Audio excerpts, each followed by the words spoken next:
Pani Reháková, tento projekt sa vám darí držať na scéne už 20 rokov. Moja otázka je, čo vás drží pri tej vytrvalosti? Aký máte na to recept?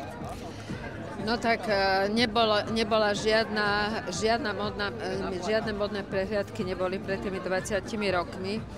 A tak ako som povedala, že je to hlavné mesto a je to kultúrne mesto, známe kultúrou, svojou históriou a oslavujeme tu teda na nádvorí Bratislavského hradu, čo je tiež symbolom Slovenska, symbolom hlavného mesta. Tak ja som si myslela pred tými 20 rokmi, že mala som sem, že Bratislava ako hlavné by si zaslúžilo podujatie, čo sa týka módy, tak ako ostatné hlavné mestá. A to bolo takým hnacím motorom pre mňa, aby sa to založilo. Podarilo sa to založiť, bolo to ťažké, ale je to tu a som hrdá na to, že je to 20 rokov bez prestávky, aj počas covidu sme išli inou formou, priamym vysielaním, ale nemali sme prestávku. No a čo ma ženie ďalej, tak ja si myslím, že my reprezentujeme Slovensko rôznymi formami, ľudovými, tradíciami, historickými, aj novodobými. A myslím si, že patrí k tomu aj móda pre mladých ľudí, aj pre strednú generáciu, aj vôbec pre všetky.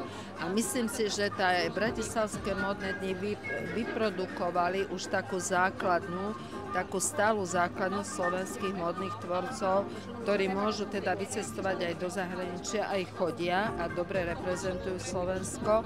Čo máme módnych návrhárov, ktorí dostali Oscara v Ríme minulý rok a sami sme pozývaní vlastne bratislavské módne dni aj do zahraničia.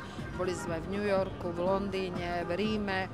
Tak si myslím, že ako sme splnili to, čo vlastne sme si akože predsavzali, ale samozrejme všetko je treba vylepšovať a snažiť sa vytvárať ešte lepšie podmienky pre tých talentovaných návrhárov. Keď ste si sem dnes tak sadli a ste si premietli pred očami tých 20 ročníkov?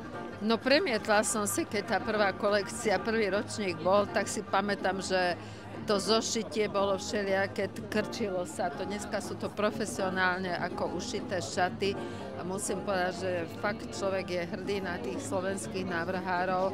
Aj spracovanie, aj tie trendy, že sa snažia udržať. No predtým to bolo také ako začiatok. No.